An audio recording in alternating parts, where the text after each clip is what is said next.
اور ترک صدر رجب طیب اردوان، جن سے پوری دنیا ہی واقف ہے اور بال بال ایک جانی حملے میں یہ بچ چکے ہیں، باقاعدہ ایسیسینیٹ کرنے کے لیے بم دھماکے کا ایک انتظام کیا گیا تھا، ٹیررزم ایکٹیویٹی تھی، اور رجب طیب اردوان جہاں پر جلسے کے لیے جا رہے تھے، ان کی ایک سیاسی یہ تقریب تھی اور وہیں پر یہ دھماکہ ہونا تھا۔ لیکن یہ اس وقت انٹیلیجنس شیئرنگ کی بنیاد پر محفوظ رہے جب ایک پولیس آفیسر، جس کی گاڑی میں یہ بم نصب کیا گیا تھا اور اس نے اسی مقام پر پہنچنا تھا جہاں پر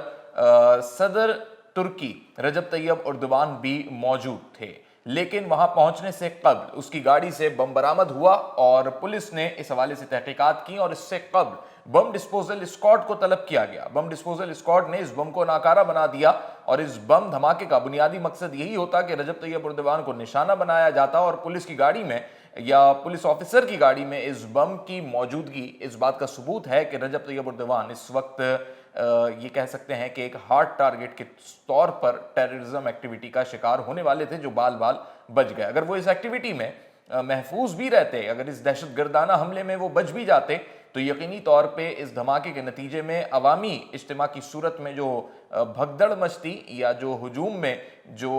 بھگدڑ بچنے سے لاشیں گرتی یا پھر لوگوں کو جو جانی نقصان ہوتا، اس سے یقینی طور پہ اس دہشت گردانہ حملے کا مقصد کسی حد تک مکمل ہو جاتا۔ لیکن بم ڈسپوزل اسکواڈ اور ترکی کی انٹیلیجنس شیئرنگ کی بنیاد پر، انٹیلیجنس اداروں کی کارروائی کی بنیاد پر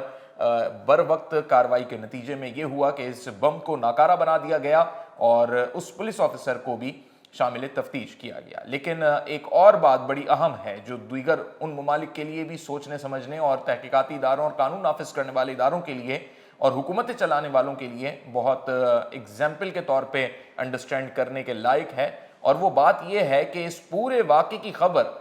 ترکش میڈیا کو بالکل بھی نہیں دی گئی۔ اس پورے واقعے کی خبر اس وقت منظر عام پر لائی گئی جب وہ پوری تقریب مکمل ہو گئی، وہاں سے رجب طیب اردوان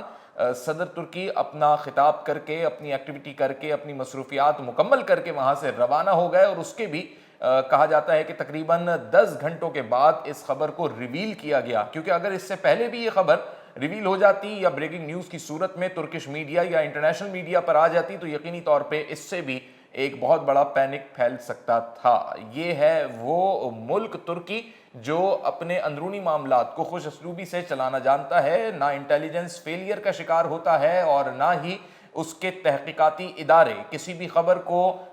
تحقیقات مکمل ہونے سے قبل یا دوران تحقیقات بریک کرتے ہیں، اور نہ ہی وہاں کا میڈیا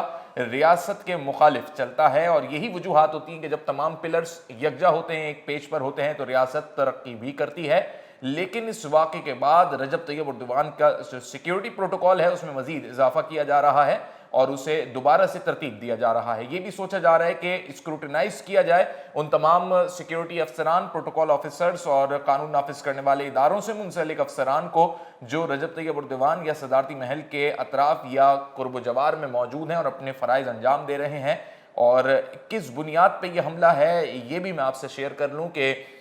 فرانس کے ساتھ بہت سارے سفارتی معاملات ترکی نے اپنے بگاڑے ہوئے ہیں، اور اس کی بنیادی وجہ یہ رہی ہے کہ مسجد آیا صوفیہ کا دوبارہ سے بحال ہونا اور ترکش اسٹیٹمنٹ سامنے آنا کہ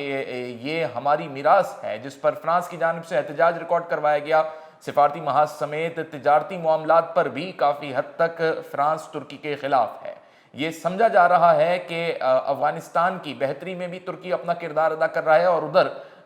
فرانس بھی جو ہے افغانستان کے اندر ایک ایسا سفارتی مشن شروع کرنے کی غرض سے آگے بڑھ رہا ہے جس میں تمام ممالک کی سربراہی فرانس کے پاس ہوگی، اور وہ مشترکہ سفارتی مشن ہوگا اور افغانستان میں اس حوالے سے کونسلیٹس قائم کیے جائیں گے۔